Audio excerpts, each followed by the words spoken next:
Selamat pagi, Shalom. Puji Tuhan, kita bersyukur saat ini oleh anugerah Tuhan kita boleh berkumpul di malam ini untuk memuji dan memuliakan nama Tuhan. Kita memberikan yang terbaik, menyenangkan hati Tuhan dalam pujian dan penyembahan. Saya percaya Tuhan hadir di tengah-tengah kita.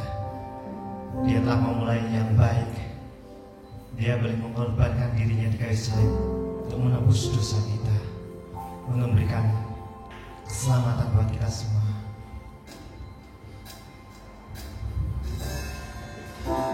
Kami ingin memuji-Mu Yesus Tuhan dengan segenap hati kami Bapa. Kami ingin memberi yang terbaik hanya bagi Engkau Yesus Tuhan. Haleluya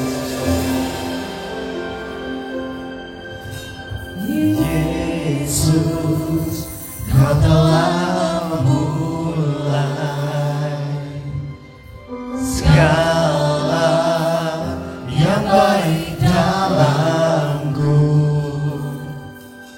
Engkau menjadikanku serupa gambaran-Mu dan berharga di mata-Mu.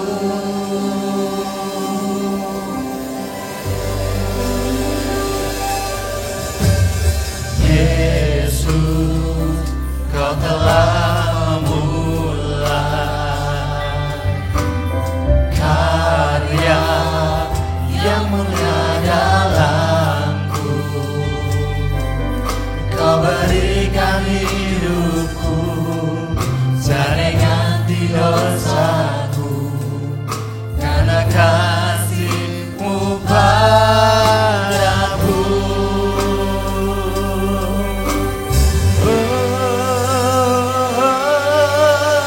Aku memuji-Mu, Allah yang setia, yang tak pernah meninggalkan perbuatan tangan-Mu. Sekarang ku menyembah-Mu, Allah yang mulia, sempurnakan setiap hidupku agar indah kasih-Mu. Terima kasih buat pengorbanan-Mu ya Yesus. Kasih setia-Mu bagi kami Yesus. Kau telah haleluya segala yang baik dalamku. Engkau menjadikanku serupa gambaran-Mu yang berharga di mata-Mu.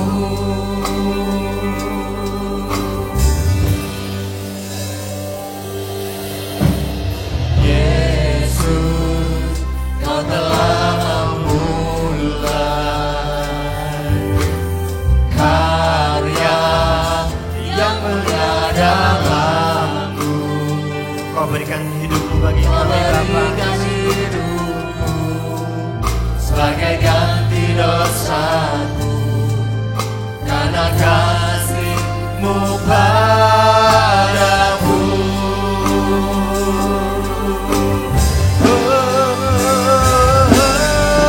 Sekarang ku memuji-Mu, Allah yang setia, yang tak pernah meninggalkan perbuatan tangan-Mu. Sekarang ku menyembah-Mu, Allah yang mulia, sempurnakan setiap hidupku agar indah. Sekarang ku memuji-Mu Yesus Tuhan. Haleluya.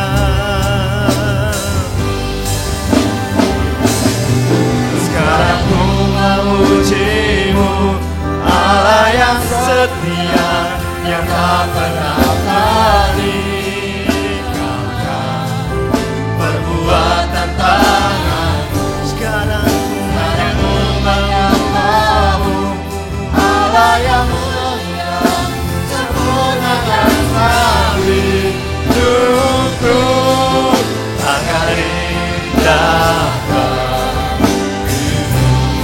jemaat Tuhan untuk bangkit berdiri.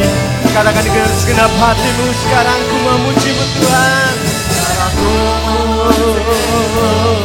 Allah yang setia, yang tak pernah kau tinggalkan perbuatan tanganmu. Sekarang ku menyembah-Mu, Allah yang mulia, sempurnakan hidupku agar indah bagimu, agar indah.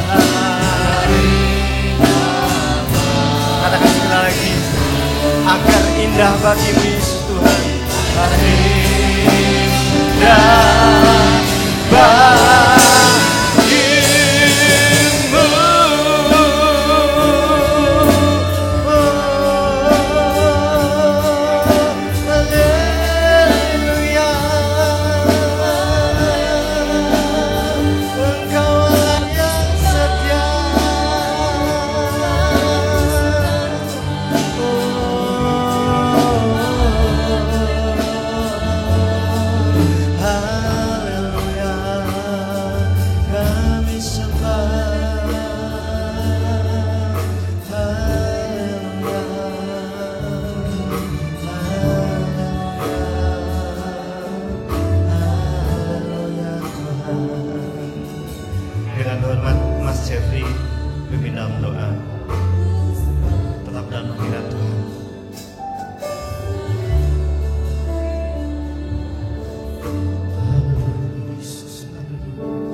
Syukur kami naikkan kehadiran-Mu Bapa, karena Kau Allah yang besar Tuhan.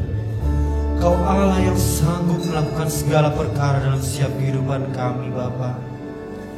Mari Tuhan, waktu yang Kau berikan kepada setiap kami yang datang pada pagi hari ini Tuhan, biarlah kami memberikan yang terbaik yang dapat kami berikan kepadamu. Mari Tuhan, setiap hati yang rindu Tuhan, setiap hati yang haus akan Kau Tuhan, Kau boleh isi kembali bejana kehidupan kami Bapa oleh firman-Mu Yesus. Biarlah setiap kami Kau kurus dan layakkan untuk kami datang ke hadirat-Mu, sehingga kami boleh berkenan di hadirat-Mu. Kami boleh berkenan menerima berkat dan kasih karunia-Mu Bapa. Mari Tuhan, kami menyerahkan ibadah kami, awal, pertengahan hingga akhir ibadah kami. Kami mengundang Roh Kudus-Mu hadir di tengah-tengah kami. Otoritas-Mu memimpin kami Tuhan, sehingga setiap kami Tuhan boleh siap Tuhan, boleh memberikan, boleh fokus Tuhan terhadap Engkau Bapa. Mari Bapa, jikalau ada kuasa setan, kuasa iblis yang ingin mengganggu jalan ibadah kami, kami mau bersatu hati kami, ikat kami tinggi di dalam nama-Mu Yesus. Darah-Mu yang akan berkuasa menyucikan setiap kehidupan kami Tuhan, sehingga kami boleh datang dengan sukacita dan kami boleh pulang juga menerima damai sejahtera dan berkat-Mu Bapa. Berkati saudara-saudara kami yang tidak bersama-sama dengan kami Bapa. Mari Tuhan, dalam setiap kondisi mereka Tuhan, mungkin dalam kelemahan mereka, dalam sakit penyakit mereka, dalam kegiatan yang tidak dapat ditinggalkan mereka, mari Kau lawat, Kau jangkau mereka satu persatu mereka, sehingga Kau boleh memberkati mereka seperti Kau memberkati kami di tempat ini Bapa. Terima kasih Bapa, terima kasih. Sekali lagi Bapa, ampunilah segala dosa dan kesalahan kami, sehingga kami boleh layak menerima berkat-Mu. Terima kasih Tuhan, terima kasih. Kami siap memuji memuliakan nama-Mu. Kami siap memberikan yang terbaik bagi Engkau, hanya di dalam satu nama, Tuhan Yesus Kristus. Haleluya, amin. Kalau Tuhan Yesus sudah setia di kayu salib menebus dosa kita, bila kita juga setia kepada Tuhan yang memberi hidup buat kita semua. Ku tak membawa apapun juga saat ku datang ke dunia. Bila kita memiliki hati seorang hamba yang setia kepada Tuhan, bila kita tetap setia kepada Tuhan sampai mati. Haleluya.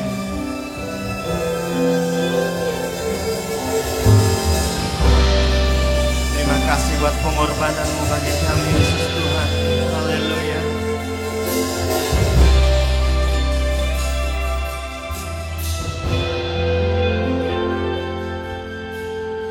Ku tak membawa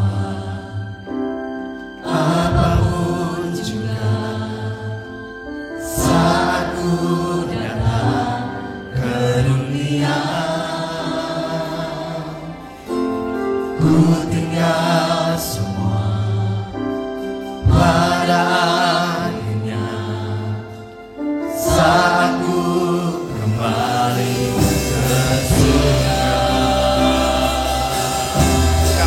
yang terbaik bagi Engkau ya Yesus Tuhan. Haleluya. Apapun juga saat ku datang ke dunia, ku tinggal semua pada akhirnya saat ku kembali ke surga. Inilah yang ku punya, hati sebagai hamba yang mau taat dan setia padamu Bapa, kemanapun ku bawa. Hati yang menyembah dalam roh dan kebenaran sampai selamanya. Kami ingin tetap setia ya Yesus kepadamu Yesus Tuhan. Apapun yang kami hadapi, apapun juga saat ku datang ke dunia,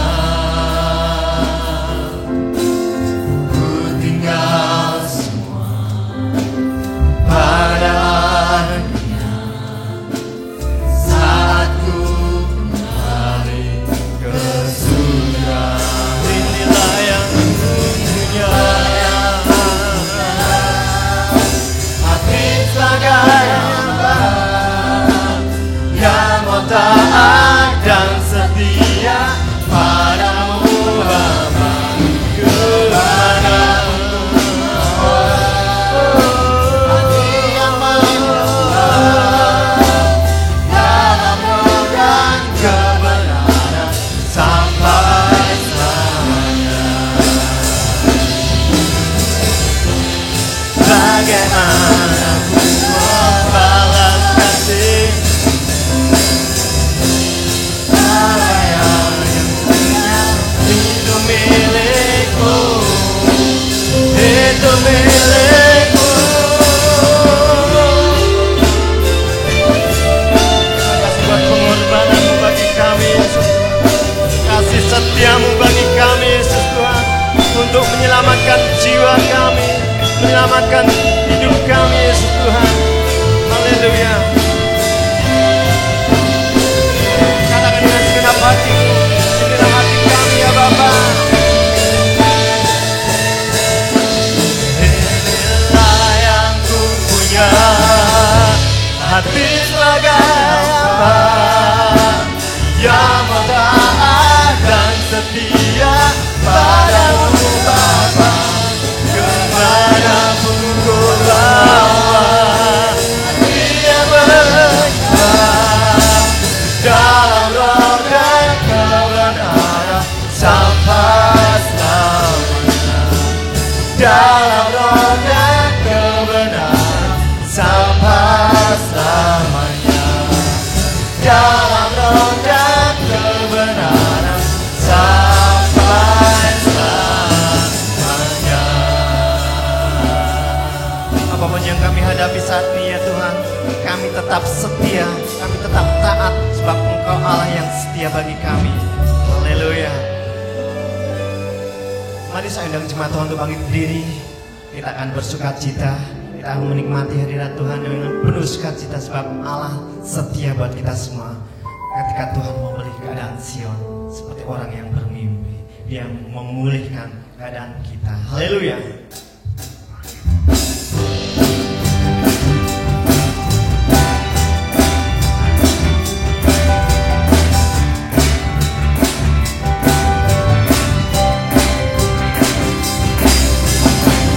Kami bersukacita ya Tuhan, oleh kasih setiamu bagi kami Yesus.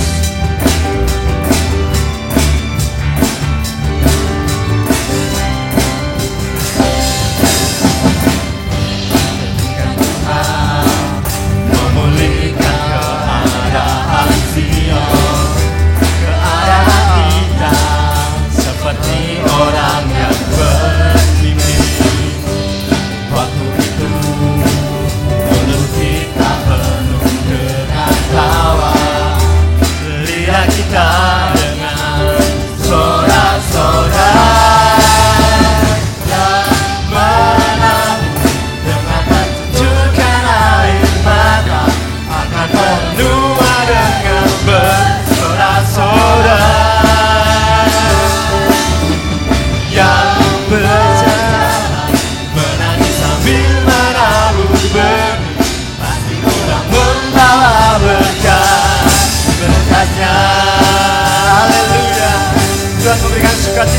semua, sebab Tuhan Allah yang setia bagi kami.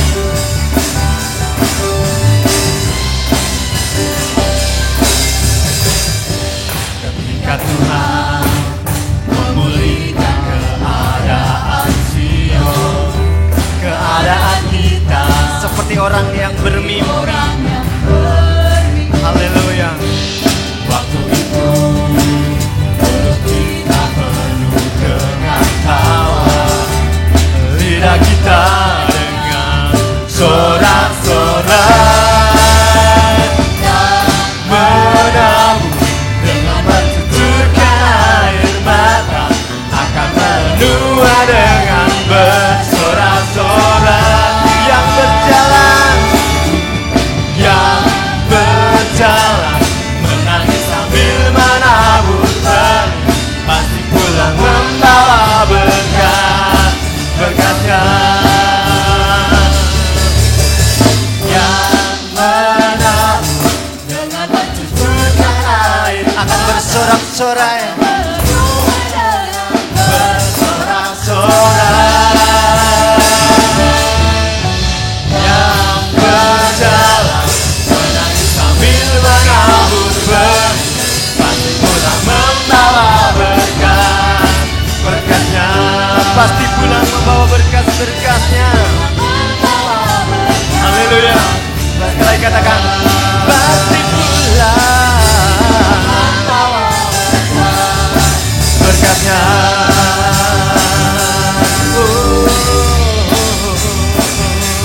Haleluya. Terima kasih Tuhan buat anugerah-Mu bagi kami. Katakan dengan imanmu bahwa kita diberkati oleh Tuhan. Amin.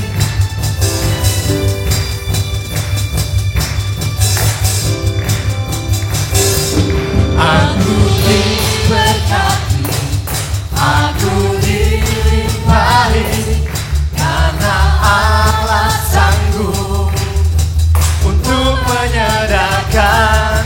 Aku diberkati, aku dilimpahi atas sempurna anugerah Tuhan bagiku. Haleluya. Tuhan memberkati kita, Tuhan melimpahkan kasih-Nya buat kita semua. Haleluya.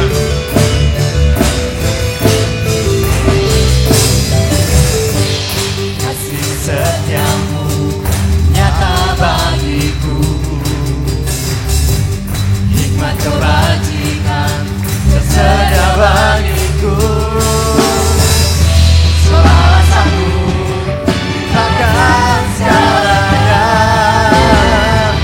dan anugerahnya sangat besar bagiku.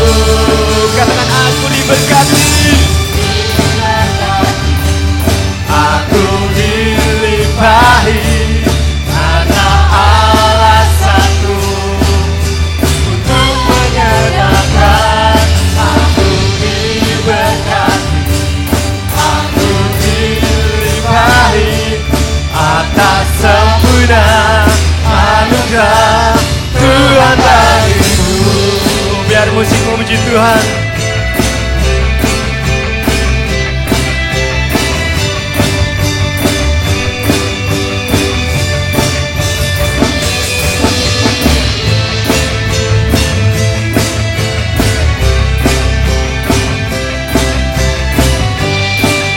Katakan dengan imanmu bahwa Allah sanggup melakukan segala perkara yang besar. Sebab Allah sanggup melimpahkan segalanya, dan anugerahnya sangat besar. Sekali lagi katakan, sebab Allah sanggup. Amin. Melimpahkan segalanya, dan anugerahnya sangat besar bagiku. Katakan bagi Tuhan, aku diberkati. Amin. Terima kasih buat berkat-Mu yang sangat berlimpah bagi kami, Yesus. Untuk menyediakan,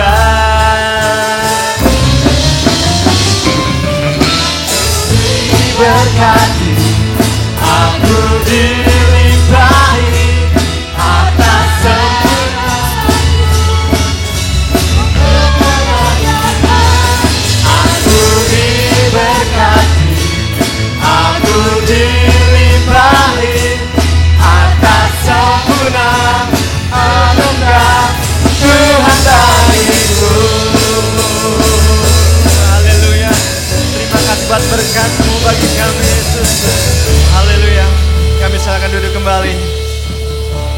luar biasa.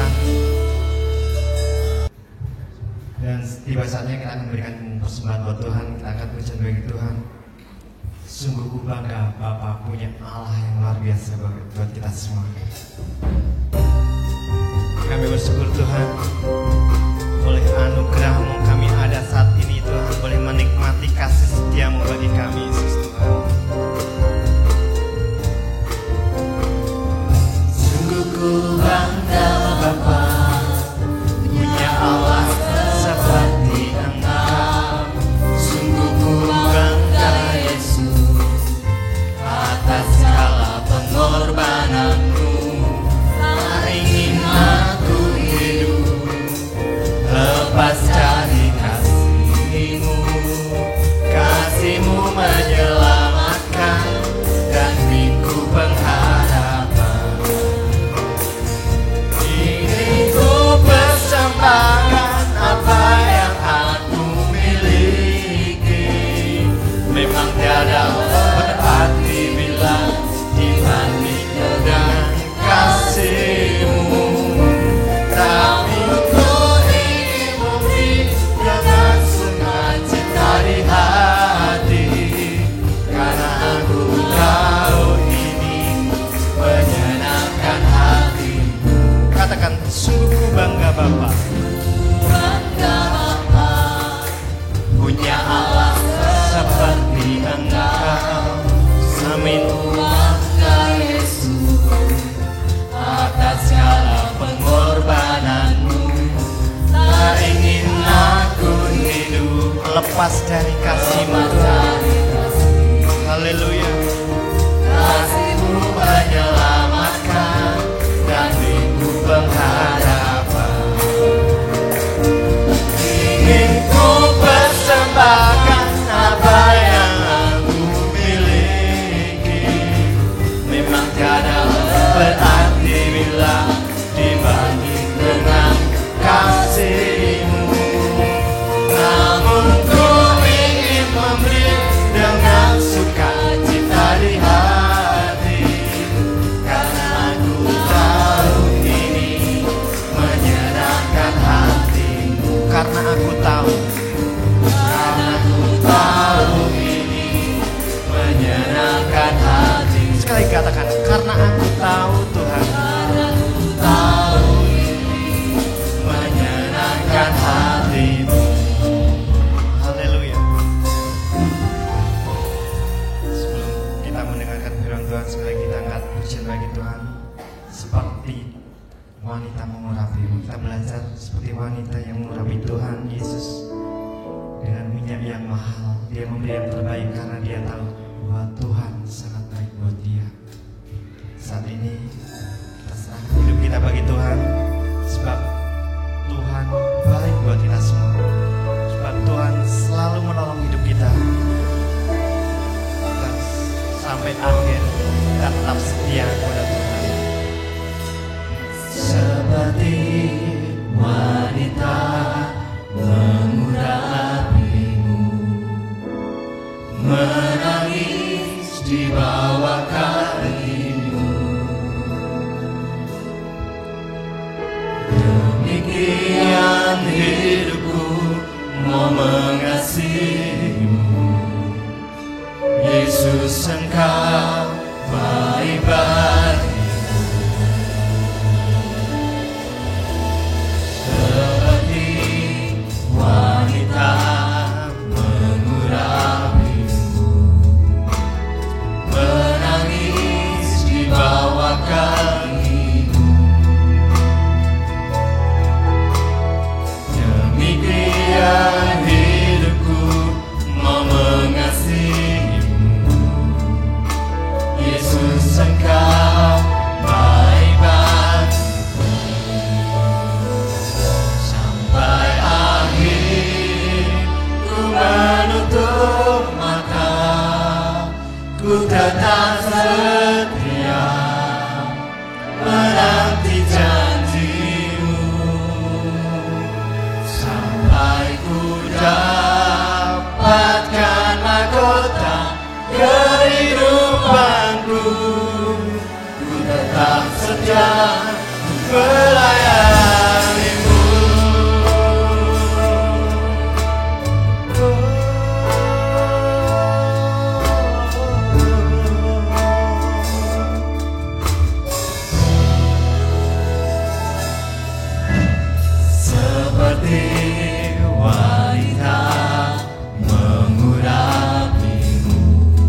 Mari saya undang jemaat Tuhan untuk bangkit berdiri. Katakan sampai akhir. Ku menutup mata, ku tetap setia kepada Engkau Yesus Tuhan. Tetap setia menanti janji-Mu sampai ku dapatkan mahkota kehidupanku. Ku tetap setia melayani-Mu. Katakan dengan segenap hatimu, sampai akhir ku menutup mata Tuhan. Tetap setia, ku menutup mata, ku tetap setia menanti janji-Mu.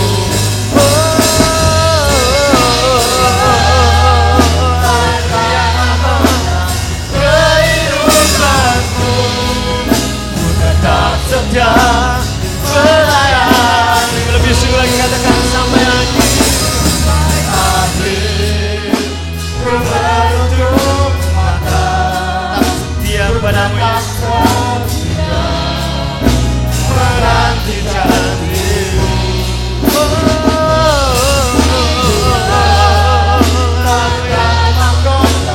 Kehidupanku, ku tetap setia melayani-Mu.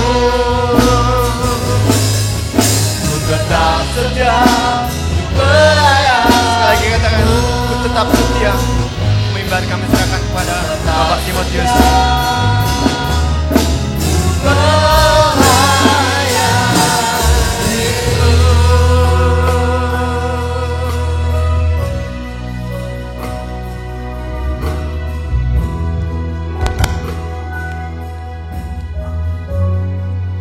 Terima kasih Tuhan, biar melalui pujian yang terakhir ini merupakan satu komitmen kami supaya kami tetap setia melayani Tuhan.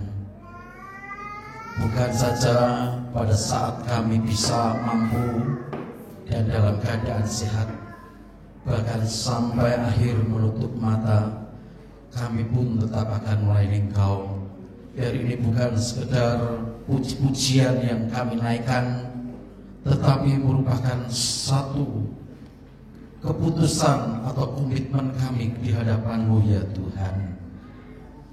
Kami akan tetap menantikan janji-Mu, sekalipun mungkin bagi kami banyak hal-hal yang mustahil yang kami hadapi, tetapi kami tetap menantikan akan janji Tuhan, bahwa Tuhan yang berjanji adalah pribadi yang setia. Terima kasih Tuhan. Saatnya kami akan mendengarkan firman-Mu. Biar Tuhan mengurapi kami hamba-Mu dengan urapan Roh Kudus, supaya apa yang kami sampaikan benar-benar apa yang Tuhan pesankan atas kami boleh kami sampaikan dan menjadi berkat bagi seluruh sidang jemaat-Mu yang hadir. Terima kasih, kami akan sambut firman-Mu. Dalam nama Tuhan Yesus Kristus kami berdoa. Amin. Dipersilakan sedang jemaat duduk kembali. Dan salam damai sejahtera bagi kita semua. Shalom.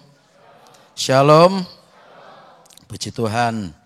Kita boleh dipertemukan kembali dalam suasana yang berbahagia. Tuhan sudah menganugerahkan kekuatan, kesehatan, dan perpanjangan umur. Tuhan juga memberkati kita semua. Baik itu berkat jasmani, berkat kekuatan kesehatan, terlebih berkat rohani yang sangat kita butuhkan dalam kehidupan kita hari demi hari. Kita akan kembali dalam ibadah kita membaca firman Tuhan yang tertulis di dalam kitab Roma pasal yang ke-15. Roma 15. Ya, kita membaca satu ayat, yaitu ayat yang ke-13. Mari, Pak Saudara Jeffrey akan membacakannya. Semoga Allah, sumber pengharapan, memenuhi kamu dengan segala sukacita dan damai sejahtera dalam iman kamu, supaya oleh kekuatan Roh Kudus, kamu berlimpah-limpah dalam pengharapan. Semoga Allah, sumber pengharapan. Jadi kita punya Allah itu sebagai sumber pengharapan. Namanya sumber, ya biasanya bicara sumber ini yang selalu mengalir. Bagaikan sumber air, kalau saudara punya sumur misalkan, sekarang diambil airnya atau ditimba, nanti keluar lagi, ditimba, keluar lagi sebanyak apa yang kita butuhkan, di situ sumber terus mengalir. Demikian juga kita punya Tuhan, kita punya Allah sebagai sumber pengharapan. Dan itu akan memenuhi kamu, memenuhi saya dan saudara dengan segala sukacita dan damai sejahtera dalam iman kamu. Supaya oleh kekuatan Roh Kudus kamu berlimpah-limpah dalam pengharapan. Ya. Berlimpah-limpah dalam pengharapan. Manusia hidup tidak lepas dari yang namanya pengharapan. Tidak ada manusia hidup itu tanpa pengharapan. Sejak lahir, pengharapan memang seorang bayi belum bisa berharap. Tapi orang tuanya punya pengharapan kelak anak saya itu menjadi anak yang baik, anak yang beribadah dan takut akan Tuhan, menjadi anak yang bisa menyenangkan, menyukakan orang tua, menjadi anak yang demikian, yang semua yang positif, itu tentunya pengharapan. Begitupun juga dia sudah beranjak menjadi anak-anak, dia punya pengharapan kalau ditanya, nak kamu nanti cita-citanya apa? Ingin jadi dokter, ingin jadi tentara, ingin jadi ini, jadi itu dan lain sebagainya ya. Kalau ada anak yang ingin jadi copet misalkan, nah itu salah asuh mungkin ya. Pasti ingin menjadi sesuatu yang berguna, yang bermanfaat dan menyenangkan orang tua tentunya. Nah, begitupun juga sidang jemaat semua yang hadir tentunya memiliki pengharapan. Amin. Siapa yang tidak punya pengharapan? Tidak ada. Semua punya pengharapan. Saya juga punya pengharapan. Tentunya pengharapan satu dengan yang lain berbeda sesuai dengan apa yang kita butuhkan, sesuai dengan apa yang menjadi kebutuhan saya dan saudara. Ya, tapi yang jelas kita semua punya pengharapan. Tetapi kadang-kadang pengharapan kita dikecewakan dengan keberadaan kita. Mungkin kita berharap kepada seseorang bisa tidak memenuhi apa yang dijanjikan. Mungkin kita berharap dalam pekerjaan untuk bisa memenuhi kebutuhan kita hari demi hari. Ternyata usaha tempat, seseorang itu bekerja, dia mengalami kebangkrutan. Sehingga dia harus resign atau keluar dari pekerjaan atau di PHK dan lain sebagainya. Berarti harapannya pupus sampai di situ. Tetapi ada sumber pengharapan yang tidak pernah kering, yang tidak pernah habis, yang selalu mengalir. Siapa itu? Pengharapan kepada siapa? Kepada Tuhan Yesus. Pengharapan yang tidak pernah kering. Dia selalu merupakan sumber yang tidak pernah kering, yang tidak pernah mengecewakan. Ya, tentunya untuk mencapai kepada pengharapan dan menjadi wujud kenyataan, ini diperlukan suatu proses. Ya, prosesnya apa? Tentunya sabar. Dan kita tetap setia, kita tetap menanti, ya. Seperti Abraham, sekalipun tidak ada dasar untuk berharap. Apa sih dasar Abraham untuk berharap?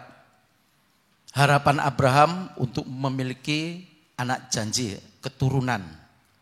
Ya, siapa keluarga yang tidak merindukan keturunan? Ya, sepasang suami istri, tentunya semua keluarga. Ya, entah itu dia orang Kristen atau non-Kristen, semua, setiap keluarga rumah tangga ingin memiliki keturunan dari pasangan hidupnya. Namun demikian, apa yang terjadi dengan Abraham? Dia menunggu sampai usianya lanjut. Secara akal manusia tidak ada dasar untuk berharap. Tapi dia tetap percaya dan harapan dia itu bertumbuh berkembang hanya oleh karena janji Tuhan. Ya, coba kita melihat ya di dalam Roma pasal yang keempat. Di dalam kitab Roma pasal yang keempat.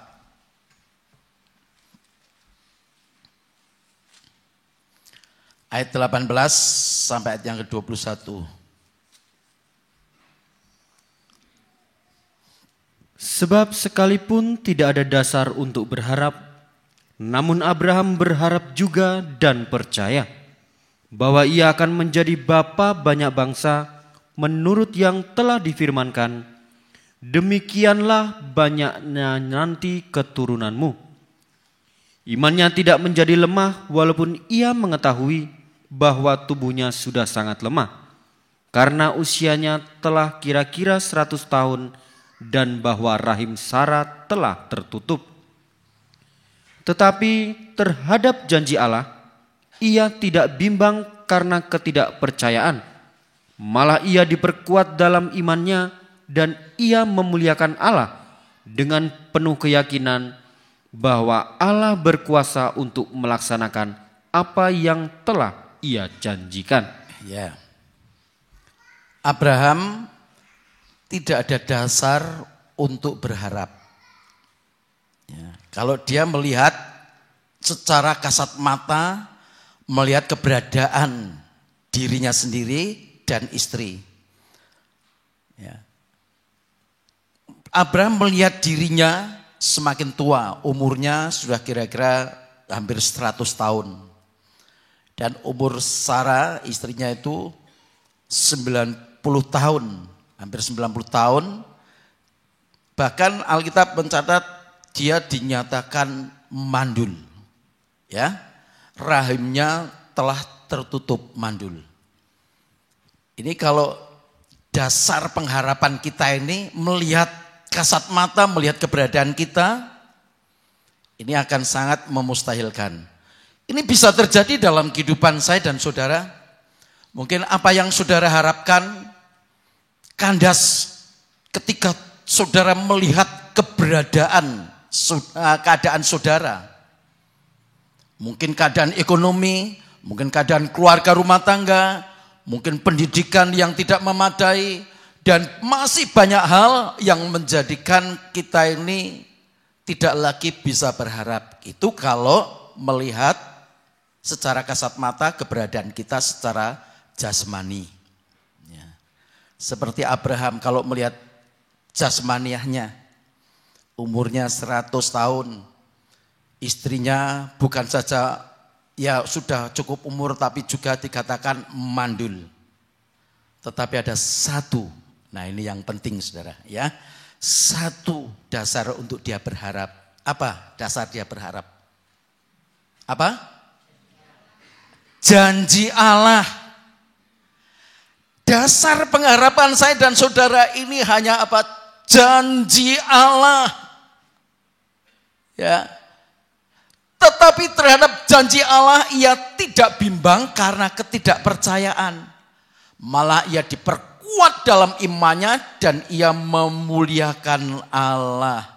Janji Allah apa? Demikianlah nanti banyaknya keturunanmu seperti bintang di langit, seperti pasir di tepi laut. Enggak bisa dihitung banyaknya. Janji itu diberikan kepada Abraham jauh sebelum Tuhan menggenapkan akan janjinya. Jadi yang penting di sini saudara, ketika kita beribadah dan setiap ibadah kita menerima janji Tuhan, jangan kesusu. Ya, jangan kesusu karena tidak setiap janji Tuhan itu sekarang berjanji besok digenapkan, janji itu belum tentu. Abraham dijanjikan untuk memiliki keturunan, menjadi bangsa yang besar dan lain sebagainya. Abraham ternyata harus menunggu 25 tahun. Jadi kalau saudara baru menunggu 5 tahun, itu belum 25. Kalau saudara menunggu 10 tahun itu belum 25 tahun. Waduh. Nah ini semakin kita ini yang memustahilkan janji Tuhan karena melihat keberadaan kita, ya, semakin kita memustahilkan janji Tuhan, di situ kita akan kandas, kita akan tidak bisa lagi memegang akan janji Tuhan. Tetapi Abraham ya dikatakan diperkuat dalam imannya dan ia memuliakan Allah. Ternyata untuk menantikan atau mengharapkan janji Tuhan, kita harus punya iman yang kuat.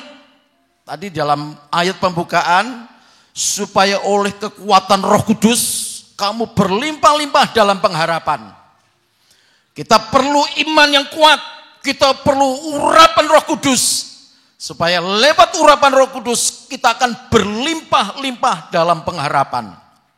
Gak peduli keadaan saya seperti ini, gak peduli keadaan saudara apapun yang terjadi.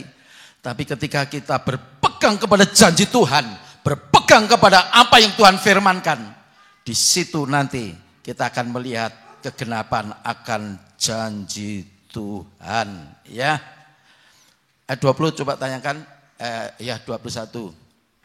Dengan penuh keyakinan bahwa Allah berkuasa untuk melaksanakan apa yang telah Ia janjikan. Allah sumber pengharapan yang berjanji akan menggenapkannya janjinya, asal kita ini memiliki satu keyakinan iman yang tidak tergoyahkan.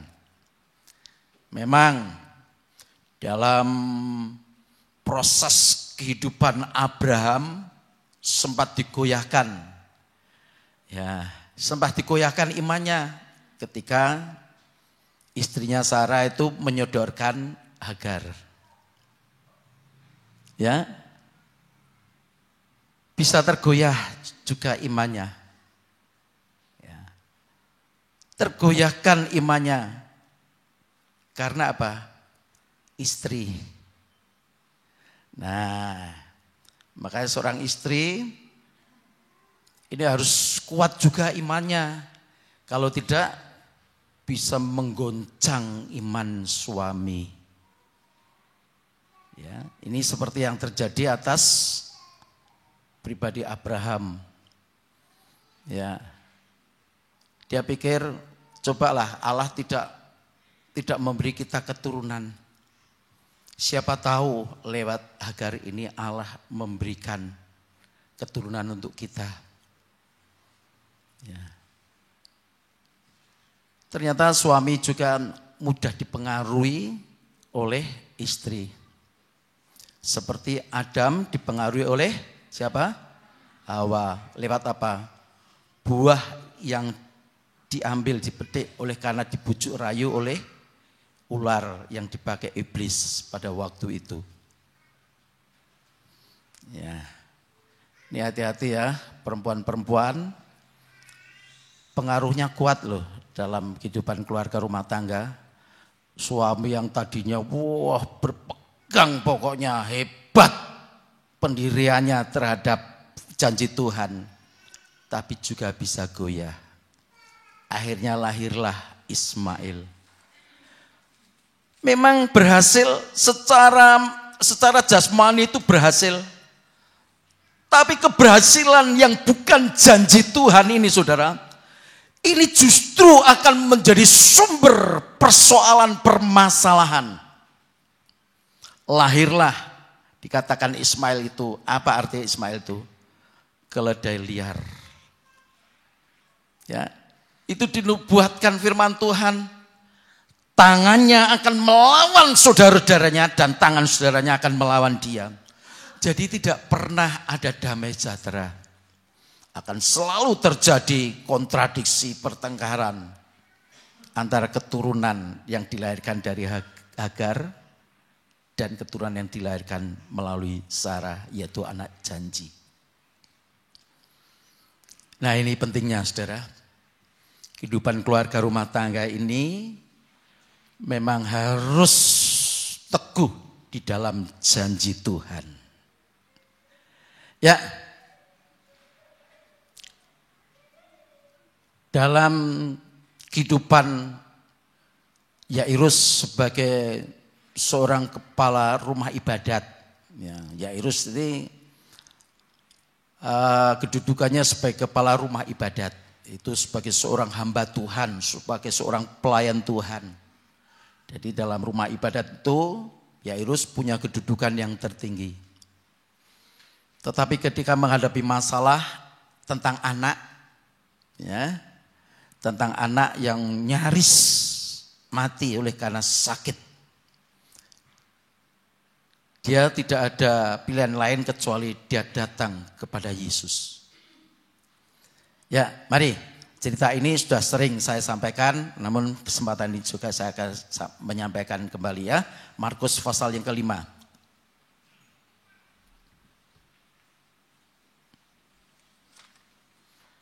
Markus pasal 5. Baca ayat 35 sampai 42. Ketika coba mulai dulu sebelum 35, saya minta 21 dulu. 21, 20 sampai 23. sesudah Yesus menyeberang lagi dengan perahu, orang banyak berbondong-bondong datang lalu mengerumuni dia. Sedang dia berada di tepi danau, datanglah seorang kepala rumah ibadat bernama Yairus. Ketika ia melihat Yesus, tersungkurlah ia di depan kakinya dan memohon dengan sangat kepadanya, "Anakku perempuan sedang sakit, hampir mati. Datanglah kiranya dan letakkanlah tanganmu atasnya, supaya ia selamat dan tetap hidup." 24. Lalu pergilah Yesus dengan orang itu. Orang banyak berbondong-bondong mengikuti dia dan berdesak-desakan di dekatnya. Ya, cukup di situ dulu ya. Nanti dilanjutkan ayat 35 sampai 42. Ya, setelah Yesus menyeberang lagi dengan perahu, orang banyak berbondong-bondong datang lalu mengerumuni dia sedang ia berada di tepi danau. Datanglah seorang kepala rumah ibadat yang bernama Yairus. Ketika ia melihat Yesus, apa yang dilakukan oleh Yairus? Pertama, dia tersungkur di depan kakinya. Artinya dia merendahkan diri di depan kaki Tuhan. Yang kedua, dia memohon dengan sangat. Ini sikap yang betul-betul menyenangkan hati Tuhan kalau kita datang mau merendahkan diri, dan kalau kita berdoa memohon dengan sangat, ya, memohon dengan sangat kepadanya, kepada Yesus. Dia berkata, "Anakku perempuan sedang sakit hampir mati, datanglah kiranya dan letakkanlah tanganmu atasnya supaya ia selamat dan tetap hidup." Jadi yang pertama dilakukan oleh Yairus, dia merendahkan diri. Yang kedua, dia memohon dengan sangat. Yang ketiga, dia punya iman terhadap anaknya. Ya, dia punya iman kepada Yesus untuk anaknya itu tetap hidup karena dia hampir mati, nyaris mati.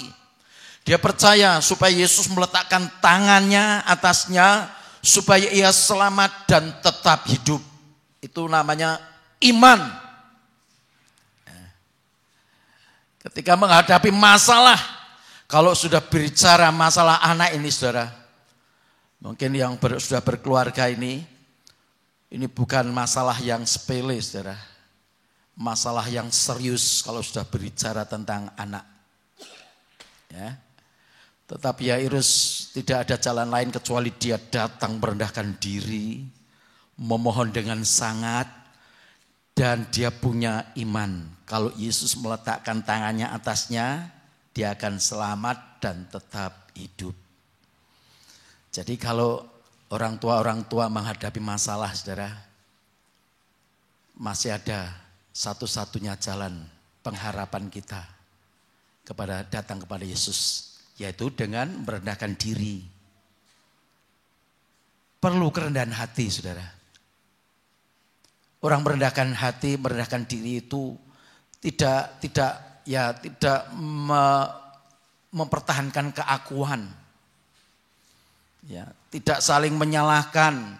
Ini anak saya sakit karena kesalahan anak, kesalahan istri dan sebagainya, kesalahan siapa, enggak. dia merendahkan diri. Yang kedua, memohon dengan sangat. Dan yang ketiga, dia harus memiliki iman. Lalu pergilah Yesus dengan orang itu.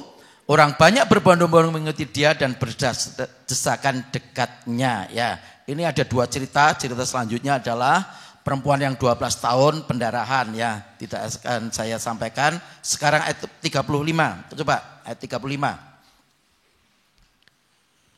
Ketika Yesus masih berbicara, datanglah orang dari keluarga kepala rumah ibadat itu dan berkata, "Anakmu sudah mati.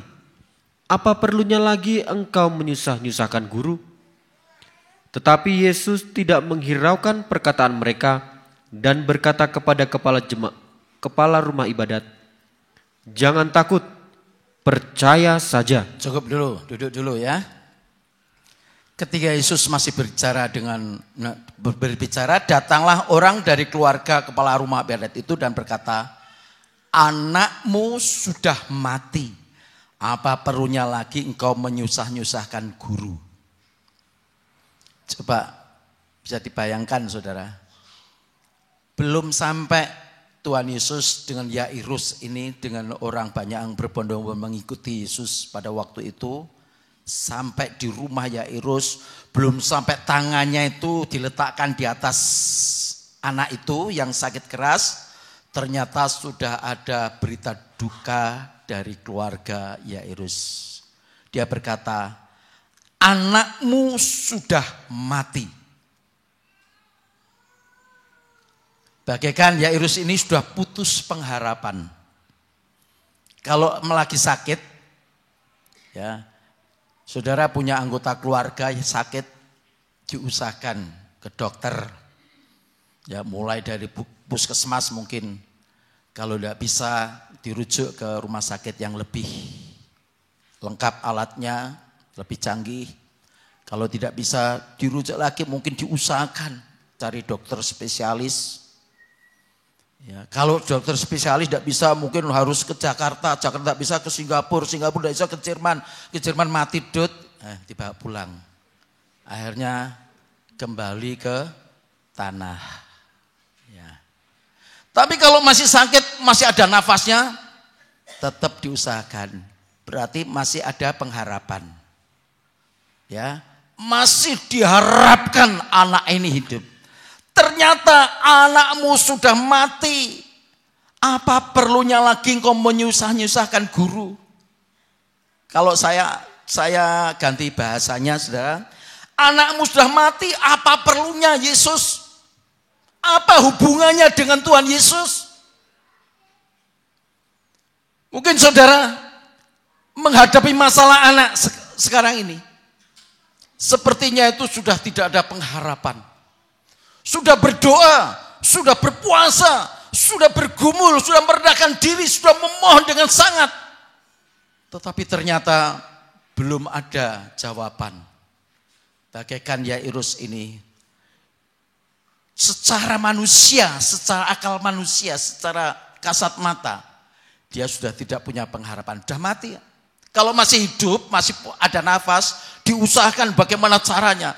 Bahkan nyaris mati pun masih diusahakan. Mungkin ya dengan pacu jantung, supaya dia terkejut, supaya jantungnya bisa berdenyut lagi.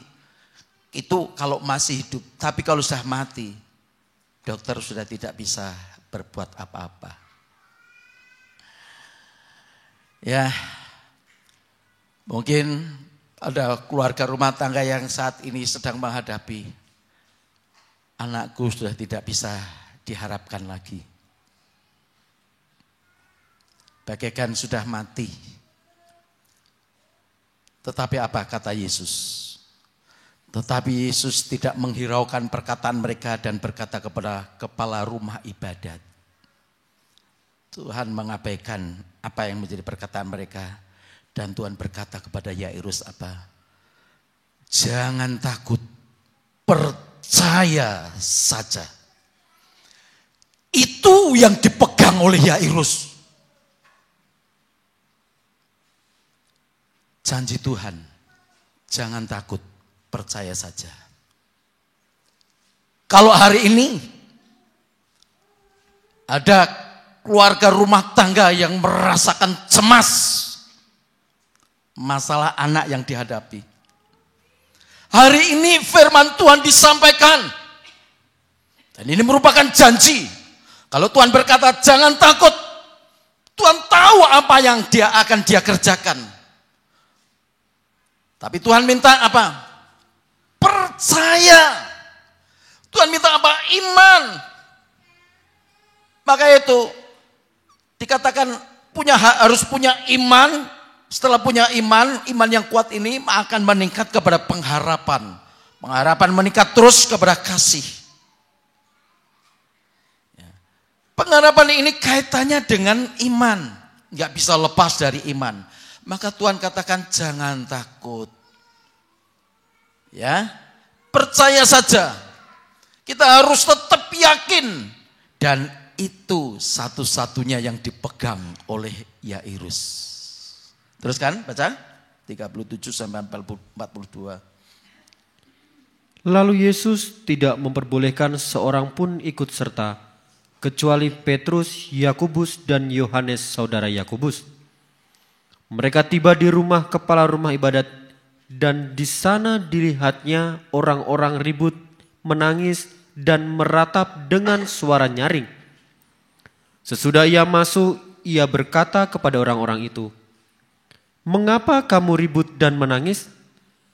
Anak ini tidak mati, tetapi tidur." Tetapi mereka menertawakan dia. Maka diusirnya semua orang itu, lalu dibawanya ayah dan ibu anak itu, dan mereka yang bersama-sama dengan dia masuk ke kamar anak itu. Lalu dipegangnya tangan anak itu, katanya, "Talita kum," yang berarti, "Hai anak, aku berkata kepadamu, bangunlah." Seketika itu juga anak itu bangkit berdiri dan berjalan, sebab umurnya sudah 12 tahun. Semua orang yang hadir sangat takjub. Iya. Tuhan tidak memperbolehkan orang banyak itu ikut serta ke rumah Yairus, kecuali 3 pribadi. Petrus, Yakobus, dan Yohanes. Yakobus itu berbicara tentang iman, Petrus itu pengharapan, dan Yohanes itu berbicara tentang kasih. Setelah Yesus dengan ketiga muridnya, dengan Yairus masuk ke rumah, ya, maka di situ terjadi keributan. Layaknya orang yang sedang berkabung, mereka menangis. Ya, dengan ada suara nyaring dan lain sebagainya. Tuhan katakan, "Mengapa kamu ribut dan menangis? Anak ini tidak mati, tetapi tidur." Yang tadinya orang itu ya menangis, sekarang menertawakan. Ya. Jadi menangis dan tertawa, menangis dan tertawa itu ekspresi, ya, ekspresi dari hati. Kalau hatinya sedih, menangis. Kalau sesuatu yang lucu, apa yang Tuhan katakan itu bagi mereka itu lucu. Kadang-kadang firman Tuhan itu sering ya menggelikan, lucu. Sehingga kita tertawa.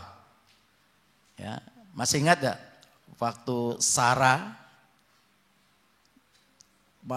Tuhan ya, malaikat Tuhan menjanjikan besok tahun depan kamu punya anak. Sarah di kamar ya, yang mendengar itu ikut mendengar. Ya, biasa perempuan itu walaupun tidak bertatap muka tapi dari balik tirai aja bisa mendengar. Betul enggak perempuan? Kepo ya? Kepo. Sementara dia mendengar, walaupun dalam hati dia apa? Tertawa. Memang kadang-kadang firman Tuhan itu sesuatu yang dijanjikan Tuhan itu menurut logika kita ini enggak masuk akal. Maka orang tertawa. Ditanya, "Kenapa kamu tertawa?" "Aku enggak tertawa." "Enggak, kamu tertawa." Ya. Enggak bisa disembunyikan walaupun itu dalam hati. Kalau pagi ini saudara mendengar firman Tuhan menertawakan dalam hati, saya tidak tahu. Ya, mungkin Bapak Gembala, saya yakin Bapak Gembala pasti tidak tahu, tapi Tuhan tahu kalau kita menertawakan. Begitu juga ketika Tuhan Yesus dengan ketiga muridnya dengan Yairus sudah masuk ke kamar, mereka ke rumah itu melihat orang itu ribut menangis. Tuhan katakan, kenapa ribut? Ini anak nggak mati, ini cuma tidur. Wah, tertawa mereka. Ya, apa yang terjadi? Maka ayat 40 coba tayangkan. Nah, maka diusirnya semua orang itu, lalu dibawanya ayah dan ibu anak itu, dan mereka yang bersama-sama dengan dia masuk ke kamar. Ya kalau di jumlah ada 7 orang yang masuk kamar. Semua yang tertawa itu di luar. Ya. Jadi kalau kita tidak percaya menertawakan firman Tuhan, jangan sampai nanti kita enggak mendapatkan mujizat, enggak mengalami sesuatu yang Tuhan kerjakan. Ya, saya rindu semua yang hadir, jangan ada satupun yang menertawakan firman Tuhan. Jangan ada satupun yang memustahilkan. Walaupun itu kelihatan mustahil, tapi tetap percaya. Jangan tertawa. Maka Tuhan akan menyatakan kuasanya, mujizatnya. Amin. Puji Tuhan. Ya, kalau saudara tertawa dalam hati, wah mana mungkin, masalah saya itu sangat berat, saya sudah begini, saya sudah begitu. Tetap yakin dengan janji Tuhan. Ya, harus tetap yakin. Jangan kita menertawakan firman Tuhan. Ya. Setelah dipegang tangan anak itu, Tuhan berkata, talitakum, yang berarti, hai anak, aku berkata kepadamu, bangunlah. Ya. Pagi ini Tuhan berfirman kepada anak-anak muda, bangunlah. Mau bangkit anak muda? Amin anak muda? Loh kemarin banyak sekali kok, sekarang kok kelihatan sedikit sekali. Loh kemarin di foto itu ada komentar, wah ternyata pemudanya banyak ya. Anak muda dan anak tua ternyata itu semua. Ya. Ya. Hai anak, ya kalau saya katakan hai pemuda GBDI Ebenezer Kali Putih, aku berkata kepadamu bangunlah. Amin anak muda. Nah gitu. Ya kita harus bangun. Ini perkataan Tuhan, harus bangun ya. Bukan hanya kemarin aja. Ya sudah harus semangat. Ya. Sampai sana ada yang sudah malam, tapi ada juga yang lebih awal. Sudah dimulai ya. Sampai jam 1 malam ya. Sudah ada acara, masih ada acara sampai malam, ada sharing ya. Masih ada api unggun ya, ngobrol-ngobrol sampai jam 1. Paginya jam 4:30 mereka harus bangun. Wah, kalau anak-anak muda tiap hari bisa seperti itu, saudara. Senang enggak orang tua kira-kira? Wah. Tapi harus sediakan makanan loh. Kayak kemarin tuh makan.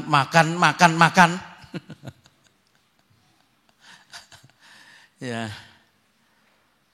4:30 sudah bangun, mereka siap-siap, jam 5 mulai ya, ibadah doa pagi. Ya, setelah itu ada acara lagi, kemudian siangnya sebelum pulang masih ada ibadah inti. Dan mereka bersiap-siap kembali ke rumah masing-masing. Tuhan sudah memberkati mereka ya. Kebangkitan anak muda bukan hanya kemarin tetapi harus ditindaklanjuti ya. 42. Seketika itu juga anak itu bangkit berdiri dan berjalan sebab umurnya sudah 12 tahun. Siapa yang umur 12 tahun di sini? Coba angkat tangan. 1, 2. Ada yang lain? Yang bapak-bapak jangan angkat tangan ya. Ya. Ini masih muda belia. Tapi harus bangkit, saudara. Jangan dibiarkan, anak saya masih di bawah umur. Enggak peduli. Coba saudara memperhatikan anak masuk PAUD berapa, umur berapa? Berapa Mbak Isti masuk PAUD itu? Ya, 3-4 tahun. Ya lebih awal. Jadi sejak dini, jangan saudara katakan, masih anak-anak, enggak perlu. Jangan. Justru masih anak-anak kita didik untuk benar-benar mengenal Tuhan. Menyesal loh saudara orang tua nanti kalau tidak dari awal mendidik anak-anak. Sedangkan orang tua sudah awal mendidik anak aja belum tentu berhasil anak itu untuk tetap setia dan ikut Tuhan. Apalagi kalau tidak dididik, dibiarkan anak itu sesukanya sendiri, tidak dididik rohani. Ya, seketika itu juga anak itu bangkit berdiri dan berjalan sebab umurnya sudah 12 tahun. Semua orang yang hadir sangat takjub. Ya, orang-orang tua yang punya pengharapan dan berpegang kepada janji, nanti akan terjadi sesuatu yang menakjubkan. Orang yang tadinya itu sinis, orang yang tadinya itu menertawakan firman Tuhan, dari menangis, tertawa, sekarang takjub. Ya, itulah orang awam. Ya, gampang sekali mengeluarkan ekspresi, ya, menyatakan ekspresinya. Tadinya menangis, menertawakan, dianggap lucu, sekarang takjub. Tuhan gak peduli. Yang penting Tuhan menyatakan kuasanya. Yairus, dia tidak punya pengharapan ketika mendengar kabar anaknya sudah mati. Tetapi Yairus berpegang kepada janji Tuhan. Jangan takut, percaya saja. Pagi ini saya sampaikan kepada saudara, jangan takut, percaya saja. Amin. Ya. Nanti saudara bisa membuat takjub. Bukan saudara membuat takjub, tapi Tuhan bisa menyatakan kuasanya. Dan orang akan takjub. Ya. Jangan sampai Tuhan dilecehkan, Tuhan direndahkan oleh karena tidak ada mujizat. Tapi kita percaya dan kita berpegang. Kita punya pengharapan sampai orang-orang takjub. Ternyata Tuhannya orang Kristen itu luar biasa. Jangan sampai orang mengatakan Tuhannya orang Kristen itu biasa-biasa saja. Nyatanya begitu begini kehidupannya. Enggak. Kalau orang tua punya pengharapan kepada janji Tuhan, di situ akan terjadi sesuatu yang luar biasa. Ya. Ibrani 6 ayat 19.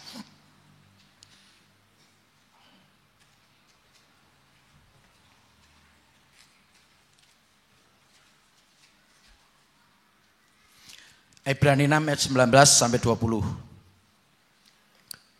Pengharapan itu adalah sauh yang kuat dan aman bagi jiwa kita, yang telah dilabuhkan sampai ke belakang tabir, di mana Yesus telah masuk sebagai perintis bagi kita, ketika ia menurut peraturan Melkisedek menjadi imam besar sampai selama-lamanya. Ya. Pengharapan itu seperti diumpamakan seperti sauh. Sauh itu apa? Jangkar ya. Kalau kapal itu perlu jangkar. Karena kalau kapal itu berlabuh, misalkan jauh dari pantai, kalau dia tidak membuang jangkar atau menurunkan jangkar ke dasar laut, maka kapal itu mudah dia akan diumbang-ambingkan gelombang dan dia akan menjauh dari makin menjauh. Tidak tentu arahnya karena apa? Hanya menuruti gelombang. Begitupun kalau kita tidak punya pengharapan di dalam Tuhan, kita gampang sekali diumbang-ambingkan oleh keadaan dunia ini. Menurut angin kemana angin itu bertiup, menuruti aja. Ya, arus dunia ini. Maka pengharapan itu adalah sauh atau jangkar yang kuat dan aman bagi jiwa kita yang telah dilabuhkan sampai ke belakang tabir. Bukan hanya dilabuhkan atau diturunkan jangkar itu di dasar laut, tapi di sini dilabuhkan sampai ke belakang tabir. Tabir itu yang membatasi ruang suci dan ruang maha suci. Berarti orang yang punya pengharapan terhadap janji Tuhan, terhadap firman Tuhan, dia memiliki kekuatan yang hubungannya dengan kemuliaan Tuhan. Dan itu dikatakan, itu aman, kuat, dan aman bagi jiwa kita. Karena tidak mudah digoyahkan oleh keadaan angin yang bertiup, oleh gelombang yang ada. Ini orang yang punya pengharapan, saudara. Jadi pengharapan saya dan saudara di dalam Tuhan, yang adalah sumber pengharapan, pengharapan kita dengan janji Tuhan, itu bagaikan ya tali yang dilabuhkan di belakang tabir, di tempat ruang Maha Kudus. Di sana ada kemuliaan Allah. Dan itu menjadi kekuatan kita. Menjadi sesuatu yang aman bagi jiwa kita. Ya, di mana Yesus telah masuk sebagai perintis bagi kita. Yesus sudah masuk melalui tabir itu. Ketika Yesus di atas kayu salib, korban di atas kayu salib. Ketika Tuhan menyerahkan nyawanya, apa yang terjadi? Tabir di bait Allah pada waktu di Yerusalem, dia terbelah tabir itu. Dan terbukalah ruang maha suci lewat kematian Tuhan. Kita punya pengharapan lewat karya korban Kristus yang sudah menjadi perintis bagi kita. Ya, ketika ia menurut peraturan Melkisedek menjadi imam besar sampai selama-lamanya. Itu pengharapan bagi saya dan saudara. Ya. Jadi pengharapan kita ini bukan hanya sebatas untuk memenuhi kebutuhan secara jasmani, saudara. Kalau saya sampaikan firman Tuhan hanya sebatas untuk janji-janji berkat secara jasmani, memang itu perlu, sangat perlu. Kemarin ya acara pemuda remaja itu habis berapa, Mas Warsono yang tahu? Globalnya berapa kira-kira? Ya. 8-9. Kurang lebih 8-9 juta. Ya. 8-9 juta. Itu dari mana anak-anak muda kok dapat uang sebesar itu? Ya tentunya dari kas pemuda. Kas pemuda cukup enggak? Tambah persembahan. Ya, kas pemuda enggak cukup tapi ada persembahan-persembahan, bahkan ada door prize ya. Door prize. Semua dapat enggak door prize anak-anak muda? Dapat enggak? Ada yang tidak dapat door prize? Semua kebagian ya. Ada yang double, ada yang dapat 1, ada 2, ada yang 3 mungkin. Semua dapat door prize ya. Memang kita masih memerlukan ya kebutuhan-kebutuhan secara finansial. Tetapi yang saya sampaikan ini janji Tuhan dan pengharapan kita kepada janji Tuhan itu bukan hanya sebatas untuk memenuhi kebutuhan-kebutuhan kita secara lahiriah. Bukan hanya sebatas memenuhi kebutuhan kita untuk keluarga, untuk anak dan lain sebagainya. Tapi jauh lebih daripada itu. Kita punya pengharapan di mana Tuhan bertahta di ruang Maha Kudus. Pengharapan kita untuk mencapai kepada kesempurnaan, kepada kemuliaan Tuhan. Di mana Yesus sebagai perintis, dia sudah menembus dengan pribadinya sendiri yang dikorbankan di kayu salib.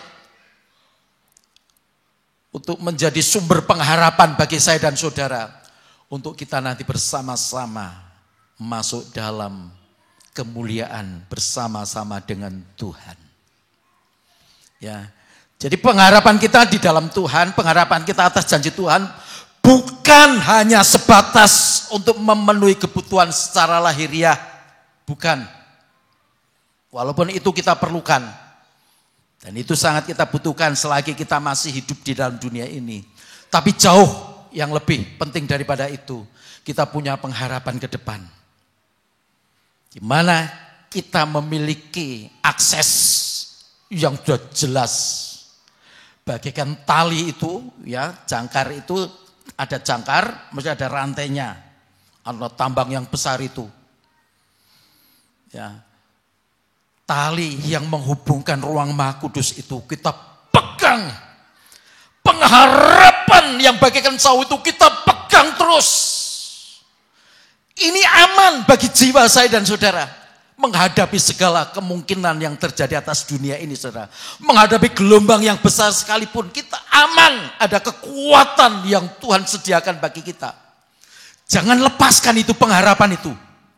Sampai nanti kita bisa menembus pintu tirai dan masuk ruang Maha Kudus.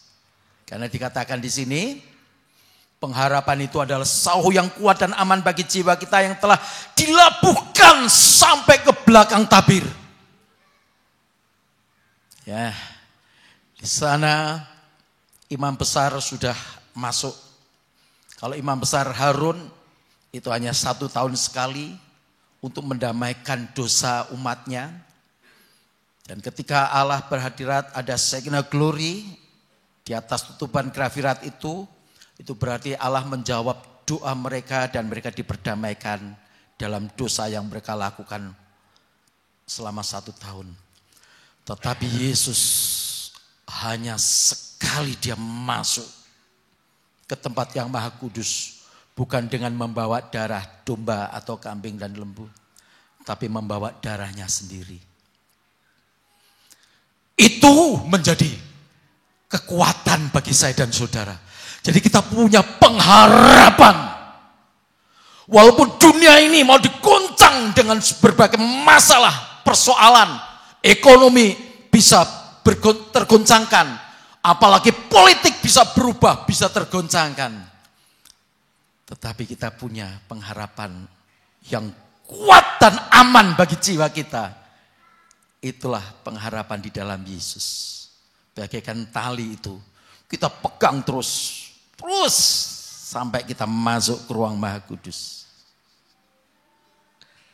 Yang terakhir 1 Yohanes 2 ayat 3. 1 Yohanes 3 ya, maaf, bukan hanya 1 Yohanes 2 tapi 1 Yohanes 3. Ayat 2 dan 3.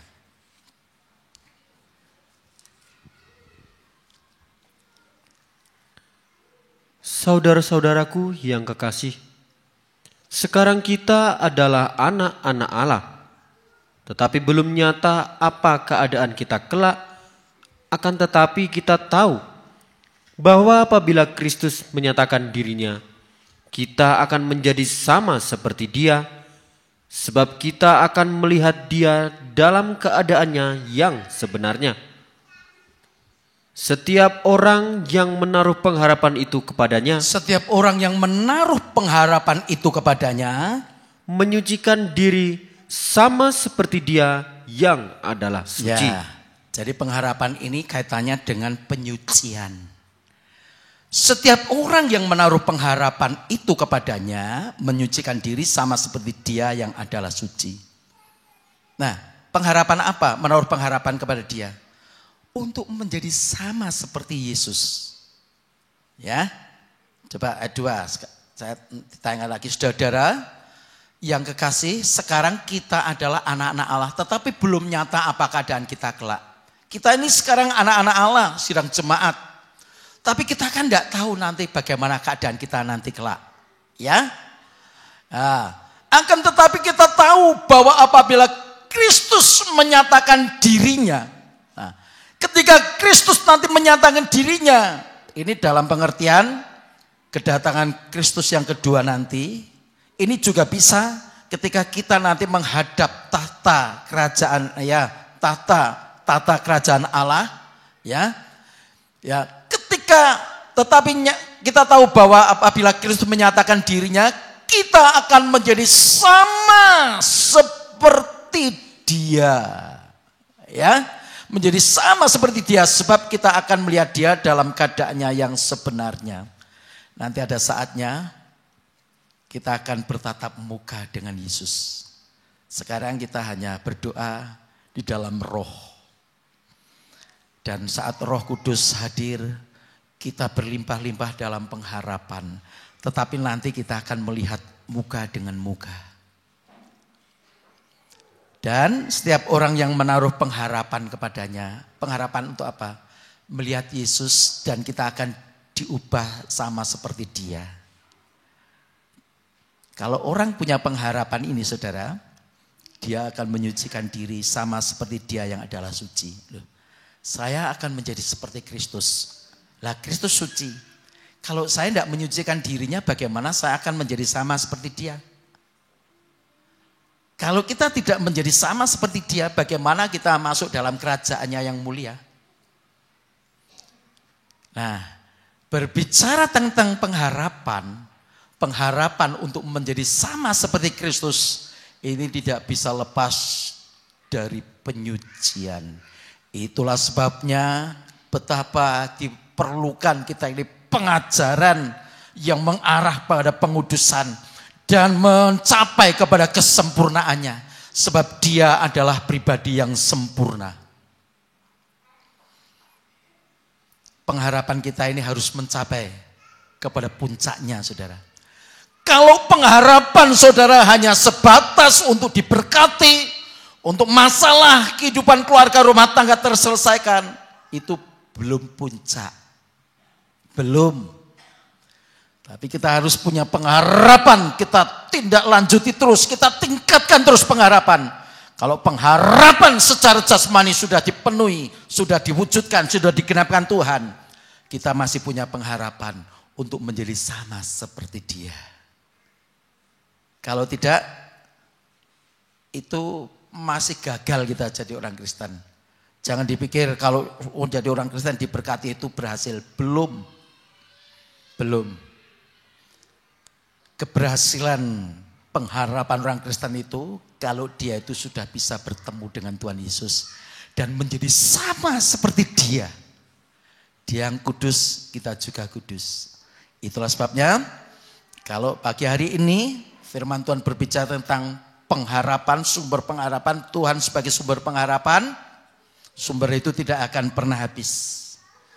Saat saudara menghadapi masalah apapun juga, ada sumber yang selalu akan mengalirkan pengharapan bagi saya dan saudara. Dan kita hidup selalu dalam pengharapan atas janji Tuhan. Sampai kita puncaknya adalah menjadi sama seperti dia. Ya. Puji Tuhan, saya tidak perpanjangan firman Tuhan. Mari pemain musik saya undang ke depan.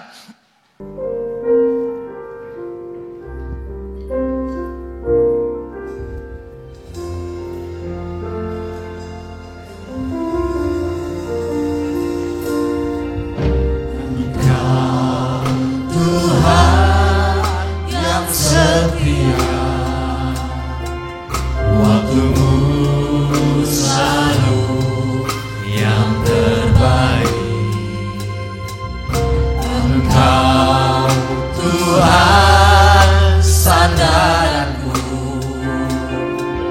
dan ku hanya akan berharap padamu. Satu-satunya yang ku andalkan,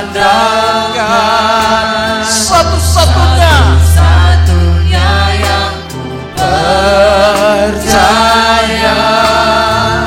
Engkau sumber kekuatan, sumber pengharapan, sumber kedamaian. Satu-satunya yang ku andalkan, satu-satunya yang ku percaya. Engkau Tuhan memberkati, Tuhan menyembuh, Tuhan pemulihmu. Mari kita bangkit berdiri semua.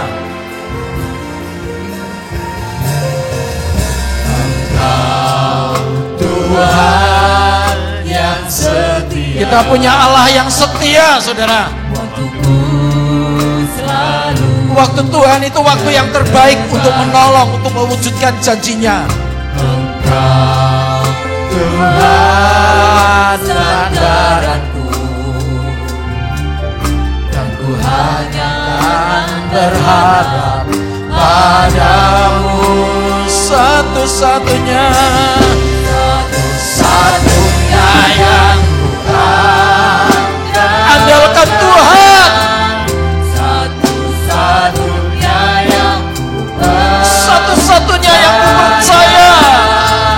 Engkau sumber kekuatan. Ya, di sini ada sumber kekuatan, sumber pengharapan Tuhan sendiri.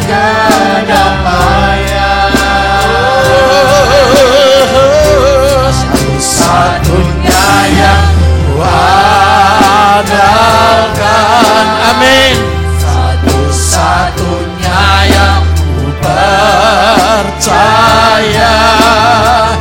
Engkau Tuhan memberkati, Tuhan penyembuh, Tuhan pemulih. Satu-satunya yang ku andalkan. Terus andalkan Tuhan. Terus percayalah akan janjinya. Tuhan sumber kekuatan, Tuhan sumber pengharapan.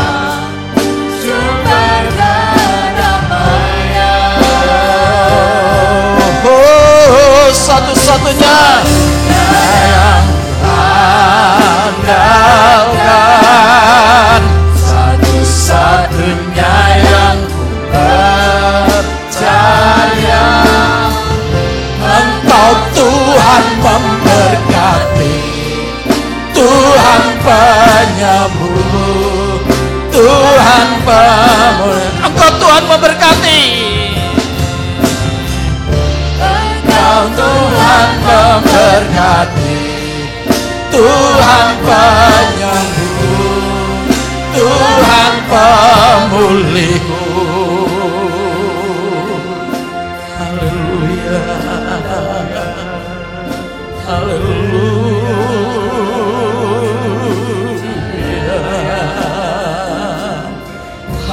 haleluya,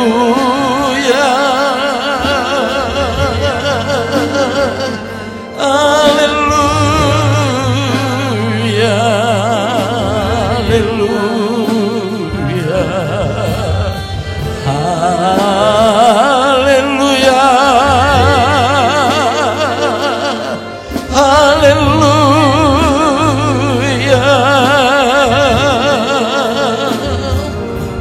haleluya. Di sini ada sumber, saudara, sumber pengharapan saya dan saudara yang tidak pernah kering, yang tidak pernah mengecewakan, yang selalu akan menggenapi akan janjinya. Terus berpegang atas janjinya, terus berpegang atas janjinya. Haleluya, haleluya, haleluya, haleluya.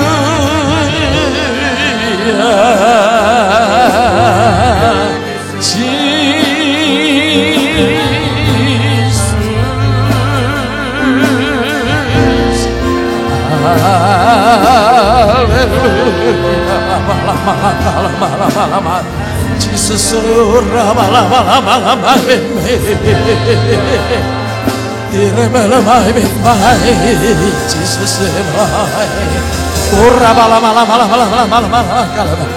ku mau berpegang atas janji-Mu Tuhan.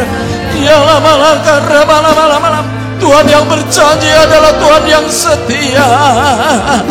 Ya lama-lama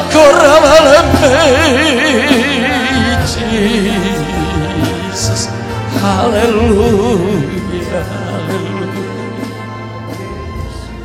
haleluya. Mungkin ada di antara saudara saat ini bagaikan tidak punya pengharapan lagi, karena keberadaan yang ada, yang terjadi. Saat firman Tuhan disampaikan dan Tuhan janjikan, seperti Tuhan berjanji kepada Abraham, seperti Tuhan berjanji kepada Yairus, coba pegang janji Tuhan, terus pegang, terus. Jangan mau digoyahkan dengan keberadaan saudara di sekitar saudara. Apapun yang terjadi, apapun terjadi, terus pegang. Dia sumber pengharapan yang tidak pernah mengecewakan. Haleluya, haleluya, haleluya. Ya Tuhan, pagi hari ini Tuhan, kami memiliki pengharapan yang pasti di dalam Engkau Tuhan. Sekalipun mungkin secara kasat mata kami tidak ada dasar untuk berharap, tapi kami percaya atas janji-Mu Tuhan, bahwa Engkau yang berjanji adalah Tuhan yang setia, Tuhan yang menepati, Tuhan yang akan menggenapkan akan janjinya ya Tuhan. Dan kami percaya, oh Tuhan, tidak ada perkara yang mustahil Tuhan. Yairus yang sudah tidak ada pengharapan lagi ketika diperhadapkan dengan kematian anaknya, tapi Yairus tetap berpegang kepada janji Yesus. Jangan takut, percaya saja. Pagi hari ini kami tetap percaya akan janji-Mu Tuhan, bahwa Engkaulah sumber pengharapan bagi kami, yang tidak pernah mengecewakan, yang tidak pernah tidak menepati akan janji-Mu. Dan Tuhan akan mewujudkan setiap janji-Mu kepada setiap kami umat-Mu. Terima kasih Tuhan, apapun juga yang menjadi pergumulan kami, dari setiap kehidupan keluarga rumah tangga, mungkin menghadapi masalah ekonomi, menghadapi masalah anak, menghadapi masalah nikah, menghadapi masalah masa depan dan lain sebagainya, masalah sakit penyakit, semua ada di dalam janji Tuhan. Dan kami percaya Tuhanlah yang mengadakan, Tuhanlah yang melakukan perkara-perkara yang ajaib. Kami percaya Tuhan, kalau Tuhan menyatakan mujizat-Mu, kuasa-Mu, maka semua orang yang ada di sekitar kami, mereka akan takjub atas apa yang Tuhan kerjakan. Mereka akan takjub dan terkagum-kagum atas apa yang Tuhan karyakan di dalam kehidupan kami setiap anak Tuhan. Terima kasih Tuhan. Demikian juga pengharapan kami bukan hanya sebatas untuk kebutuhan-kebutuhan secara lahiriah atau jasmani, tapi kami punya pengharapan untuk diubah menjadi sama seperti pribadi Yesus, supaya kami boleh bertatap muka dengan Tuhan, dan kami menjadi sama seperti Engkau. Dan pengharapan kami tidak lepas dari penyucian, untuk kehidupan kami makin dikuduskan, supaya kami makin disempurnakan seperti pribadi Yesus. Terima kasih Tuhan buat berkat firman-Mu yang sudah Kau nyatakan bagi kami. Segala puji syukur hanya bagi Engkau. Dalam nama Tuhan Yesus Kristus kami berdoa. Mari kita mengangkat tangan. Saudara-saudara yang dikasihi Tuhan, melolahkan masing-masing, turunlah kiranya berkat damai sejahtera dari Allah Bapa, kasih sayang dan kuasa Putra dan persekutuan Allah Roh Kudus memberkati saudara, menyertai saudara, melindungi saudara dari sekarang, besok, bahkan sampai selama-lamanya hingga hari Maranatha. Semua kita katakan